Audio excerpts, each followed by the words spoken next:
6 weeks before COVID, the pandemic, we opened a restaurant too. It was Yeah, a nightmare.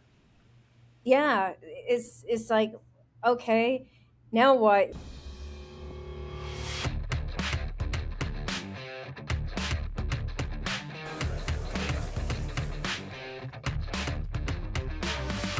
Price tag's still on there. Oh my God. And the name brand of the shirt.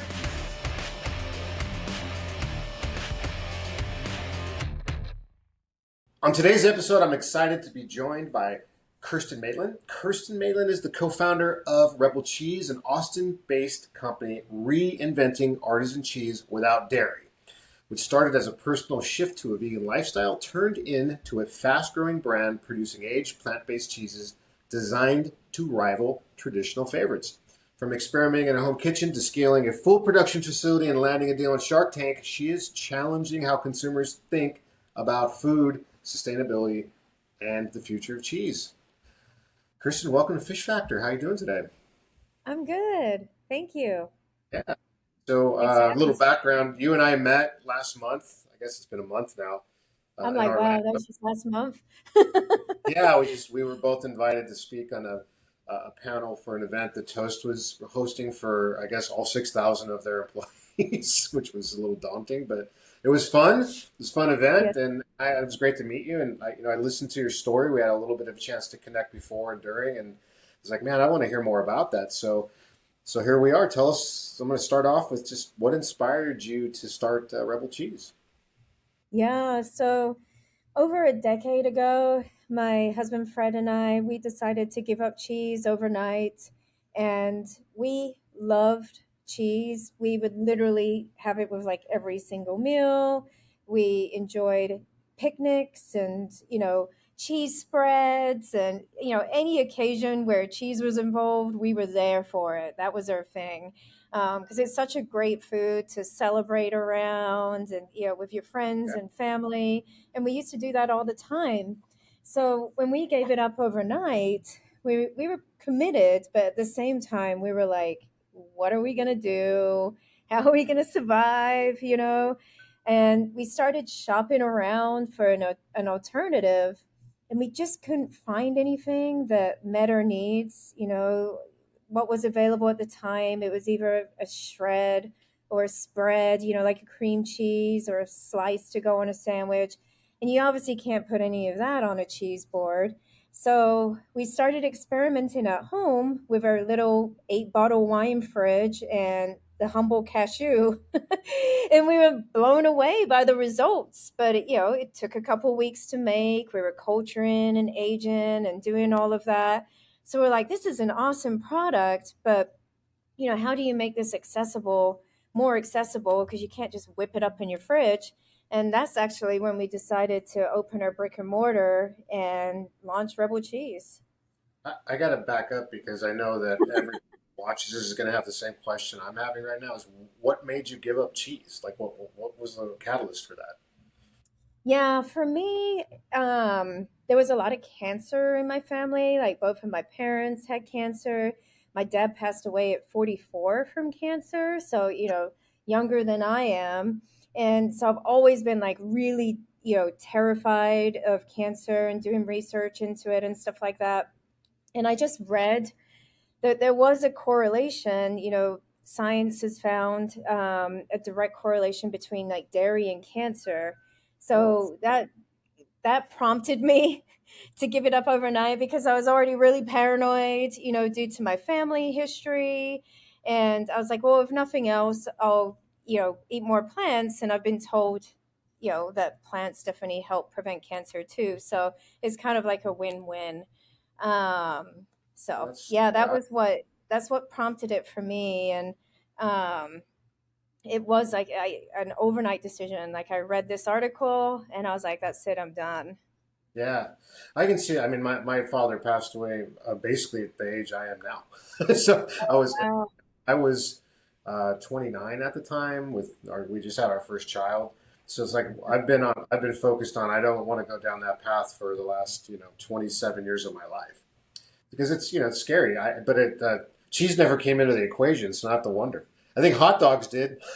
Oh yeah. But Yeah.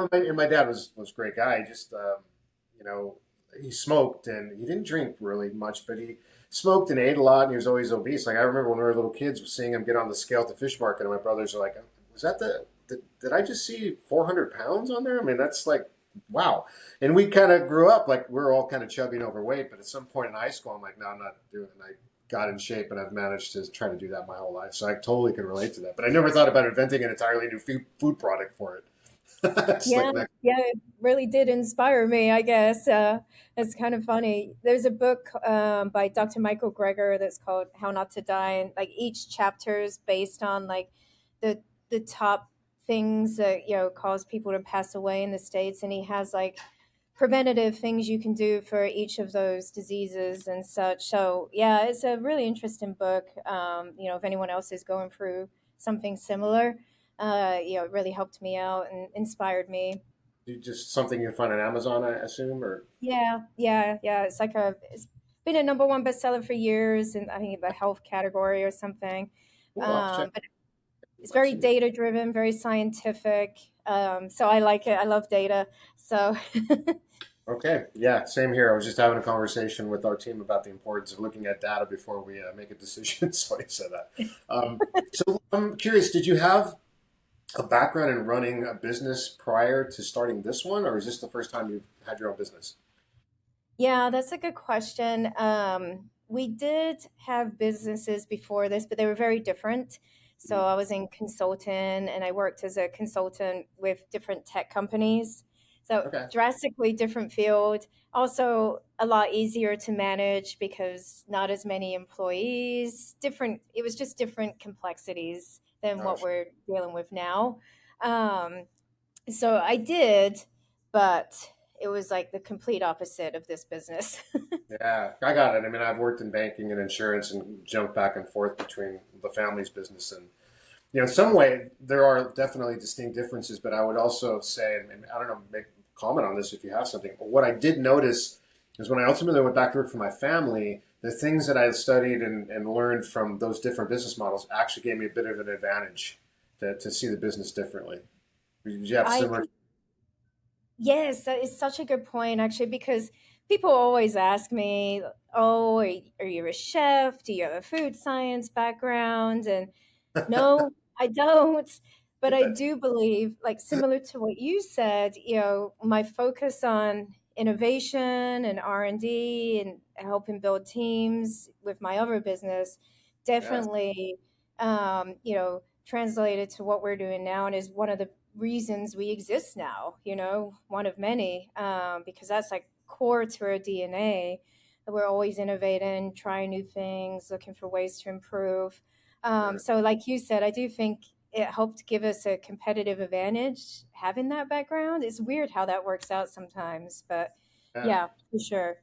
But I think that's key. I know like yeah, I won't go into a bunch of details, but I know that one of the things I learned from working in, when I came back to work for my family's business, I was like, okay, well, the background I had working in banking, and the background I had in insurance, and the background of trying to open my own restaurant at one point, like I had such a different like background noticing of things. Like my common sense changed, is what I'll say.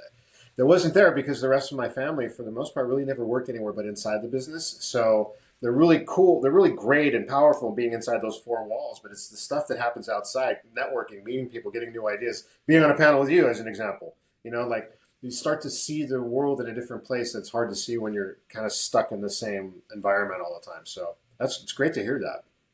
I do think there is something to be said about having, yeah, a diverse background. I think it does help evolve companies because Mm-hmm. like you said, if you don't have like those different perspectives, I've also found it helpful having a partner like my husband's the other founder and he has a completely different background than I do and brings different things to the team, so it's like it's definitely gotten us to where we are now. Going back to what you were saying, just being within those four walls, I think it can, in some ways hamper growth, not always, but it's a good point. Yeah, the diversity helps. It helps with the innovation. What do you think was what would you say is your biggest challenge when you guys were getting started, Oh my or even gosh. now? I know you shared one on panel, which you can share if you'd like, but Oh, Yeah, the cave one.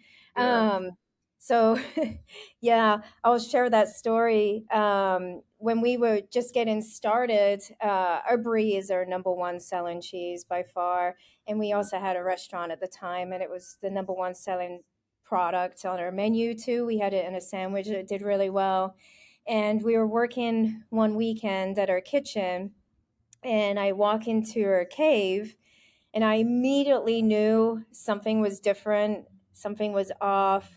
Like the air felt different, it smelled different. I was like, oh, what is going on in here? Something is wrong, you know? And then I saw it, that contrasting black mold, you know, the brie.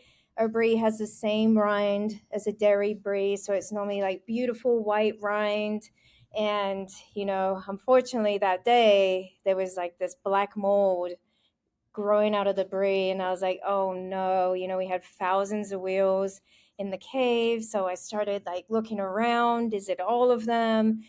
Sure enough, they were all impacted. So we had to waste the entire cave, and I was so devastated. Like in that moment, you know, I just wanted to quit in that moment. I was like, that's it, I'm done. Forget this vegan cheese business, I'm out, peace out. And then at some point, you know, I left the cave, and our dishwasher, Sandy, who's now our procurement manager, she's been with us since day one. She saw that there was something wrong, and she approached me and she's like, what's going on? And I told her, and she's like, let me Google black mold. And she's trying to help, you know, on her phone and stuff. And that moment kind of like snapped me out of it. And I was like, okay, let's go into problem solving mode, treat this as an opportunity to learn and grow, and, you know, just figure out what happened, do some tests. And we did figure it out, and the timing actually ended up being great, because a few weeks later the New York Times reached out. They were wanting to do an article specifically on our cave aged cheeses. Wow. So, you know, had they contacted us earlier, we would have been really hosed. So it all worked out for the better. It was just, you know, a huge learning opportunity. How did that New York Times piece affect business? Oh, it was huge. And it was huge, but there was also a lot of learning that came out of that too. Um, it was a great article. Our sales, you know, increased overnight. We had all of these sales coming in for our e-commerce site, and we're like, great, this is awesome. But what we didn't do that we should have done, we didn't set up like any way to really capture email addresses and then follow up with those and do retargeting. And we didn't have any of that set up. We didn't have really like an email SMS system in place, like a proper one. So it was like a huge learning, you know, opportunity, because we had this huge bump. It was great, and then it kind of dwindled, and we were like, oh no. So then when we were on Shark Tank, you know, a Oh, couple Shark Tank. years later, Okay, it's after this. Okay. Okay. yeah, when we were on Shark Tank after that, we were like, okay, let's make sure, you know, we sustain those sales and we leverage the emails, and, you know, we keep that momentum going. So it's not just a bump that, you know, dissipates. Wow. Yeah. So, hmm so tell me more about the Shark Tank experience. So, how did that happen, and how did it affect things? Or you kind of told us, but I'm curious.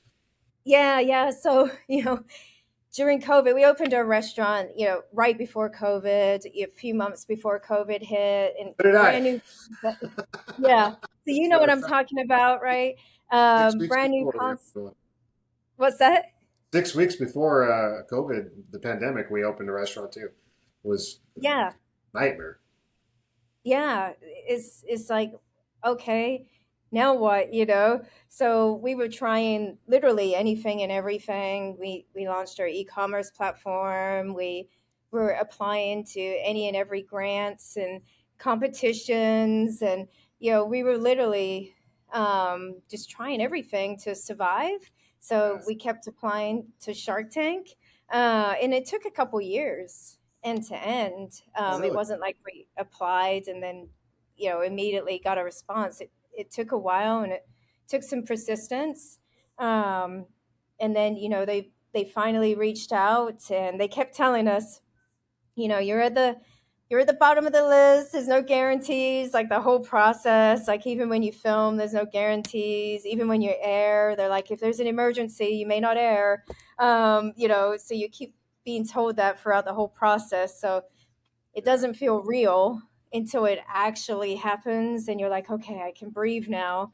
Um, but it's been a great experience for us. Like one of our key challenges as a plant-based cheese company is like convincing people to give us a try.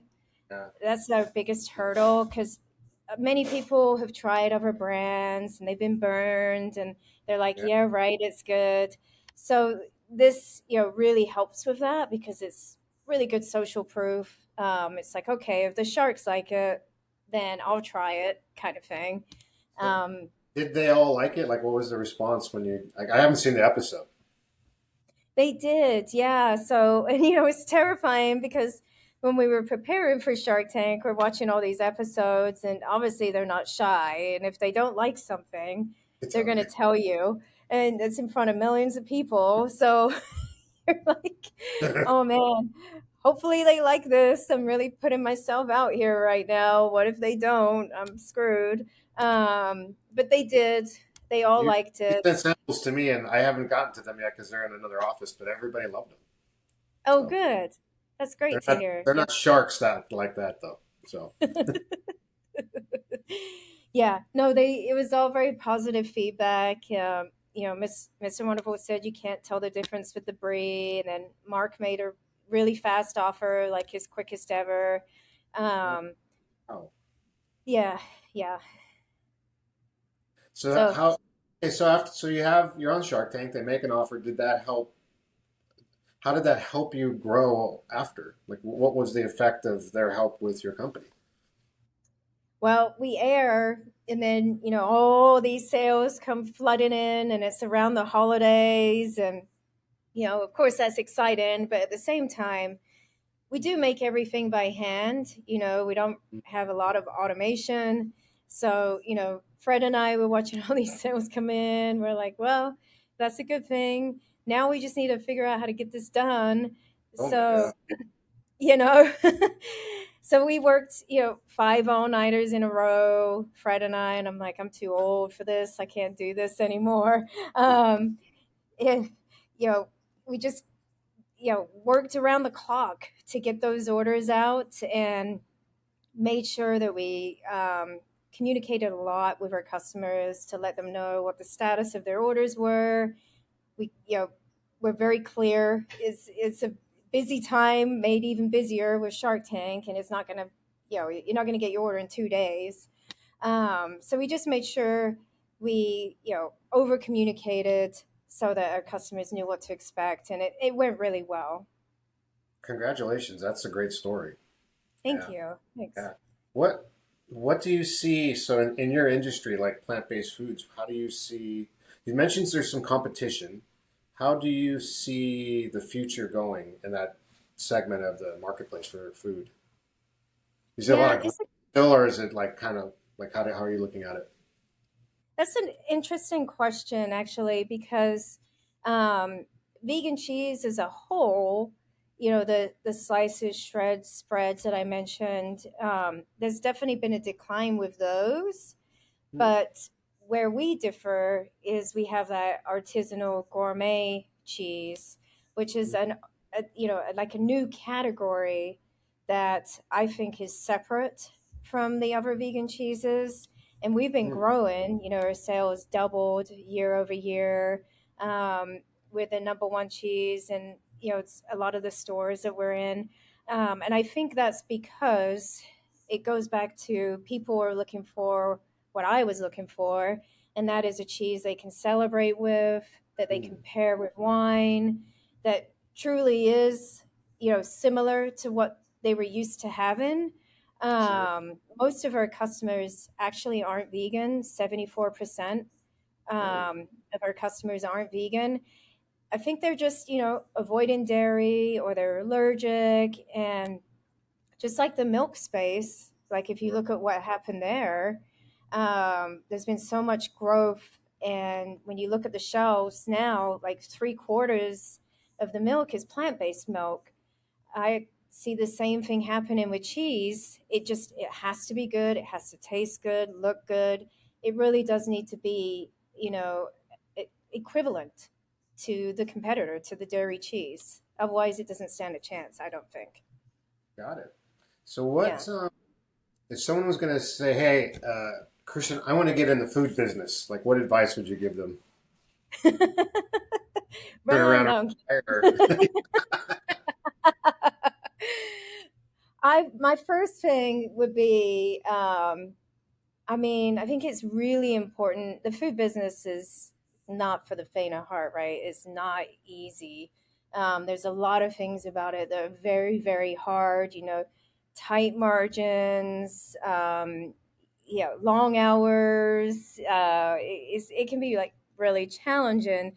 So you just need to make sure you're like crystal clear on why you're doing this, and that why needs to carry you through like all the times, the good, the right. bad. I mean, it's going to be a crazy roller coaster ride with like the highest highs and the lowest lows. And it can't be just for money. That's an absolute no. That's not going to do it. It Gosh, has to be for something way bigger than that. no, I got it because I'm in the same spot. For me, it's legacy for our family business because otherwise, I think I'd do something totally different. It's like a Right? lot. So Yeah. tell before we wrap up, let everybody know where they can find your products. Yes, rebelcheese.com. Just go to our website. If you're a new customer and you sign up for a newsletter list, you get 2 free cheeses. And yeah, that's All right, it. two pieces. Can't go wrong with that. Well, it was great having you on. Thanks for sharing your story. Thanks for making some time to join me. And with that, we're going to sign off. Have a good Thank you day. so much. Thanks Yeah. for having me.